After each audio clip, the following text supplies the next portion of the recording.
रे हाथ हटो। हम पूछ सकते हैं आप सुनिए, सोनू से मदद मांगने आए हैं। सोनू के गांव पहुंच गए चिराग पासवान। नालंदा के नीमक कौल गांव में इन दिनों सियासी दलों का रेला है, लोगों का मेला है।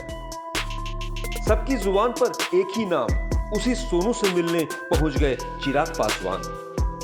सोनू ने सीएम नीतीश कुमार के सामने जिस बेबाक अंदाज में बात रखी थी, उसके चलते वो सोशल मीडिया का दुलारा है, बिहार का प्यारा है और अब पूरे देश के लोगों की आंखों का तारा है। दिक्कत सिर्फ एक ही है, जिस समस्या के चलते सोनू ने नीतीश के सामने अपनी बात रखी थी, यानी स्कूल, वो अभी तक उसका बंदोबस्त नहीं हुआ। इसी मुद्दे पर चिराग ने नीतीश को सुना दी खरी खोटी, बोल दिया कि आखिर बिहार में ये हो क्या रहा है। मोदी जी के सामने अपनी बातों को रखा, पर अभी तक उसका समाधान नहीं हुआ। अभी तक अधिकारियों का तो एक तरफ, अभी तक शिक्षा मंत्री ने भी इसके ऊपर कोई तत्परता दिखाना जरूरी नहीं समझा। मुझे नहीं लगता कि शिक्षा मंत्री यहाँ पर आए भी हैं इनसे मिलने। भाई कम से कम आप आते, जिस विद्यालय की ये बात कर रहा हूँ उस विद्यालय का आप निरीक्षण करते, आप जाते, आप देखते, आपको समझ में आता कि भैया क्या समस्या है, क्यों एक छोटे से 11 साल 12 साल के बच्चे को मुख्यमंत्री के सामने आकर इस तरीके की गुहार लगानी पड़ी। शिक्षा मंत्री खुद आते तो संभवतः चीज़ें बेहतर होती। अभी पूरे गांव हम लोग घूमे, अगल बगल में यहाँ पासवान नगर भी है, वहाँ पर भी हम लोग गए जहाँ पर सोनू पढ़ाने जाता है।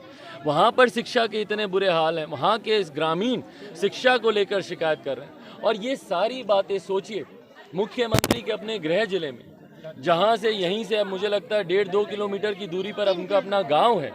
2 किलोमीटर के रेडियस के गांव में अगर इस तरीके की व्यवस्था चल रही है तो बाकी के प्रदेशों में क्या हाल हो रहा होगा, इसका अंदाज़ा लगाना मुश्किल नहीं है। और दूसरी सबसे बड़ी बात, पर सोनू कहीं ना कहीं प्रतीक बना है भैया उन लाखों हजारों बिहार के बच्चों का जिनका भविष्य आज की तारीख में अंधकार में है।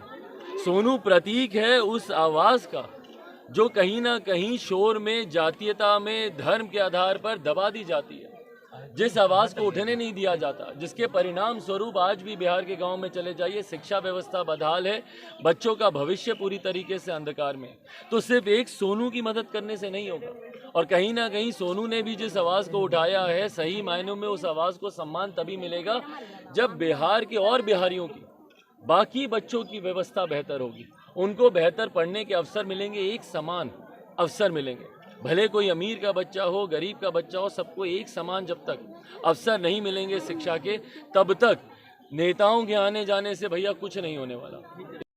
सियासत की सोहबत में सोनू अब खुद सभी राजनेता की तरह नजर आता है। डर इस बात का है कि जिस बच्चे के दर्द को पूरे देश ने सुना और रातों रात वो वायरल हो गया, कहीं सियासी शोहरत की नकली आंधी में असली मुद्दा ही दफन न हो जाए। टाइम एट बिहार के लिए नालंदा से ऋषिकेश की रिपोर्ट।